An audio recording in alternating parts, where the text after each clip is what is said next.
What's going on, you guys? Welcome back to another episode of Hoi Noi TV. I am your boy, Hoi Noi, aka Horrible Noise, aka Alex. I'm coming at you this afternoon with new animals for the first time in a long time. I'm not saying new reptiles because they're not reptiles.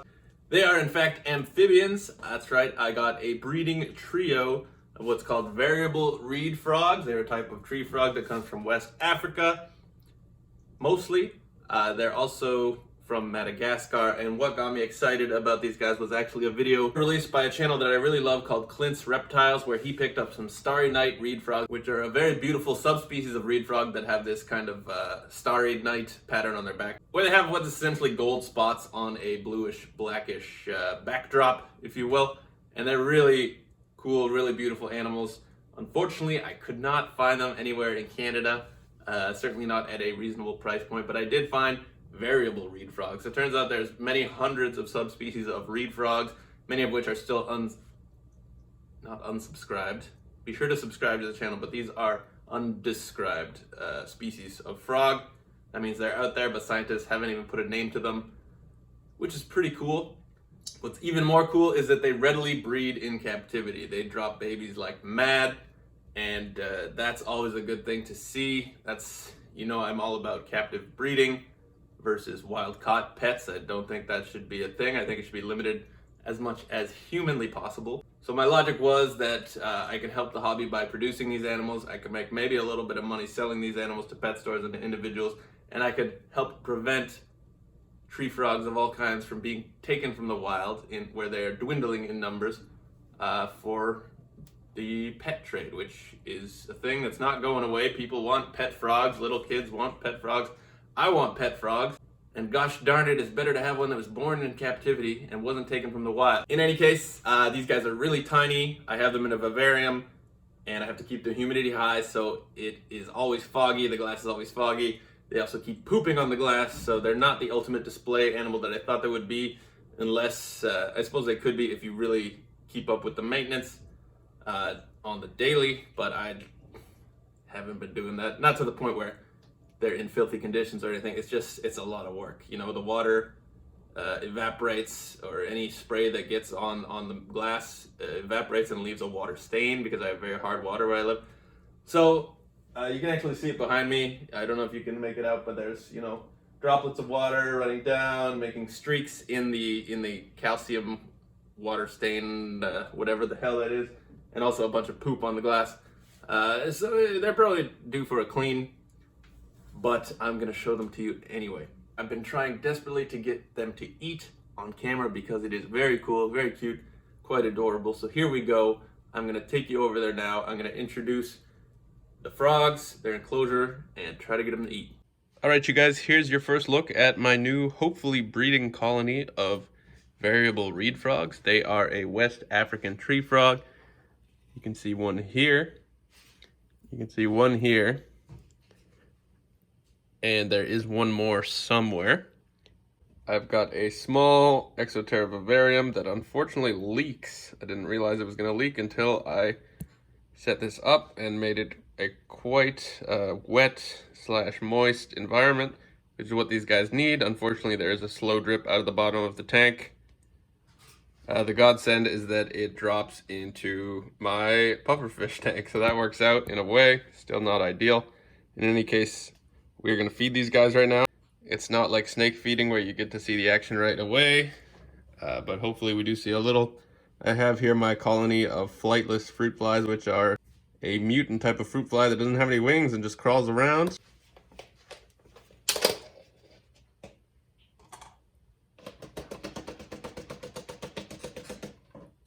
So after a few taps, I was able to knock this many fruit flies out. This is a feeding I do daily. And they need calcium because in the wild they would be eating, I guess, small vertebrates in addition to insects. So gotta get their calcium somewhere. Put it in there. Shake it up. And we've got some dusted fruit flies. And we know where the frogs are, or at least two of them, but it's hard to knock this stuff into the right spot. So I'll just put it on a leaf like that. and they readily crawl all over the place. They will be literally everywhere shortly, and they should come right up to where the frogs are hiding. Ooh. Probably could have used a little less powder, but what are you gonna do?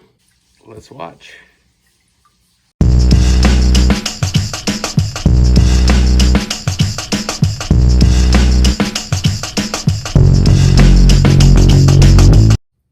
All right, y'all, no joking around. This is the male frog, and he is twice as big as he was in the last video, if you ask me. He's growing. It's been like 3 days since that last clip that I filmed, and he's visibly bigger. I saw one of his girlfriends jump into the background when I opened the thing, and the other one is AWOL, but she's in here somewhere. I just dropped in some more fruit flies. I don't know if you can see those walking around here. But trying to get them eating on camera. I've seen them eat many a time, I just wasn't filming. I also don't think they like that I have the front doors open. This might happen right now though.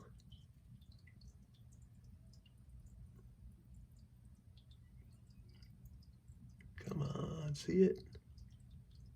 It's behind the leaf, so he doesn't actually see it right now, but if it goes up there, he'll jump for it.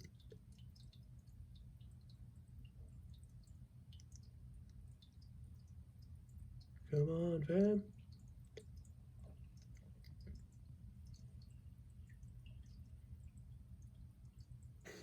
Yeah, it's kind of a mess in here, but you can see that I've really upped my amount of foliage. Got a spider plant in there, a few more pothos cuttings. Also bought a box of sterilized sphagnum moss that I have placed around for additional humidity. There's bugs around though. If he sees them, he'll eat them.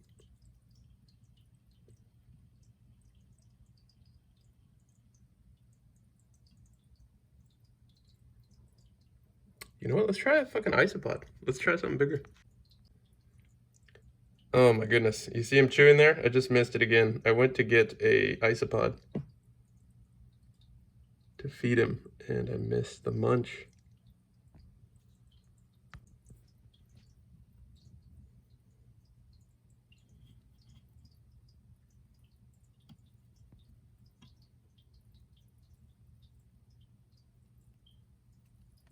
Well, he went for it. I gotta let it go.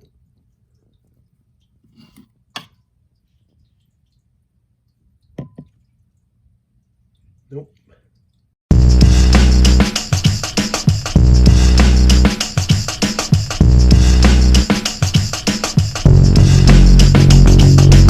All right, you guys, it's attempt 3 to get these guys eating on camera. I've just released another batch of calcium powdered fruit flies, and you can see one there. The frogs are, one is in a leaf sandwich here, the other is on a leaf there. She already munched one, but I missed the shot. God, this is tough. Focus. And then the male, who's 3 times bigger than the other 2, is completely AWOL. I cannot find him, but he's in here somewhere. All right, of course, I go away for 30 seconds and she's on the move, munching him down without me. The other frog is in the same spot, but in a more active and alert position. Because I want to get something on camera for you guys, I have a very small isopod on a toothpick skewer here. I've tried feeding them isopods with my tongs, my long tweezers, and they go for it, but they're not strong enough to bite it off of the tongs. They bite and let go. So I'm going to try this.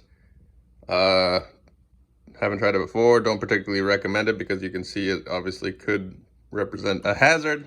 I think as long as I offer it to them horizontally so that they don't bite down on the stick, we might be okay.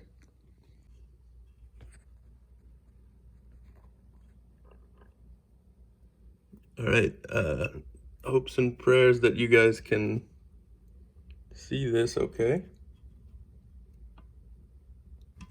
Oh, we got it! We got it!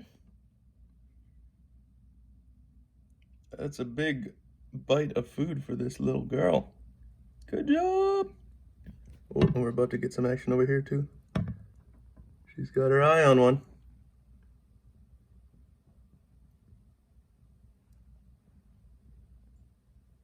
Come on.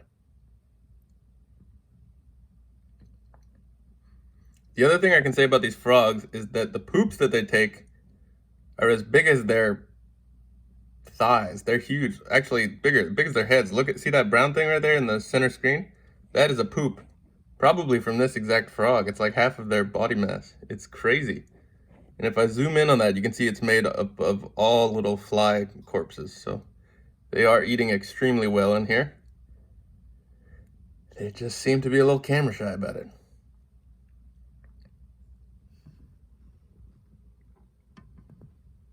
Anyway, we got that one, and I'm happy with it. If these were terrestrial frogs, like dart frogs or something that hang out on the forest floor, I could dump the fruit flies down there, and we could watch them take them in, you know, one after the other like a vacuum. But with tree frogs, that doesn't seem to be how it works. All right, so there you have it. After many attempts, I was finally able to get one of them to take food on camera. They're very camera shy, apparently. And who would have guessed that it would be a big old isopod that's 10 times bigger than the fruit flies they're normally eating. In any case, I'd definitely call it a win. I thought it was pretty cool. I'm sure you could tell by my voice, I was quite excited when I finally got the shot so that I could finally produce this, so that I could finally produce this video and let you guys know that I have new animals and that perhaps one day I will have baby variable reed frogs available for you to adopt from me. Sorry about any background noise. I think somebody got evicted and they're taking all their shit out and throwing it into a dump truck and smashing all kinds of glass and stuff. In any case, thank you so much for watching. I hope you enjoyed the video. Let me know in a comment below if you keep any type of amphibians or frogs. How do you take care of them? What do you think of the ones that I got? Do you think that they are going to produce for me? Do you think we're going to get to watch the full life cycle of tadpole to froglet to frog? How cool would that be? Imagine if my colony grows to be huge and successful the way that my isopod colonies and some of my other, and I've obviously had success with ball pythons as well, but just exciting stuff, you know? Brave new world for me with the frogs. I know it's kind of weird and nerdy, but I like it and I'm not ashamed. Be sure to subscribe to the channel. Leave me a comment, like I said, letting me know what you liked or didn't like about this video. Hit the bell notification. Apparently that helps you know when I uploaded, which is once a week currently, maybe more going forward, depending on my schedule and the amount of engagement I'm getting, which so far is pretty good. Definitely personally responding to all the comments that I'm getting at this point. If you have any questions about reptile or amphibian husbandry, I'm happy to help you. I think I have not all the answers, but quite a few. I've been doing this for a long time. So feel free to hit me up on the DM as well at Horrible Noise on Instagram. I can help you out. A number of people have actually done that and I've been able to help them either with the husbandry of their animal, maybe they had a sick animal, they wanted to know how to improve their husbandry. I've also had people reach out to me and ask how they can improve their YouTube channels. And while I'm still a small channel and I'm working out the kinks myself, I have a thing or two I could let you know how I do what I'm doing. If you like what you're seeing, I don't mind helping you out. So get in touch with me. Let's connect. Let's communicate. I'll see you guys next week. Hoi Noi out. Hoi Noi out. Hoi Noi out.